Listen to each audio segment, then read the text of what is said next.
कि लाल रंग से नूराबा लाल रंग पुतरिया हो कि लाल रंगवाना कि लाल रंग से नूराबा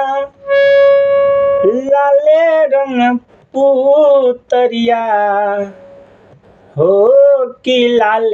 रंगवाना हो कि लाल रंगवाना मैया के तन पर चुनरिया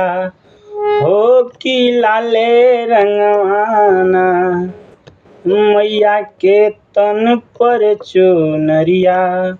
हो कि लाल रंगवाना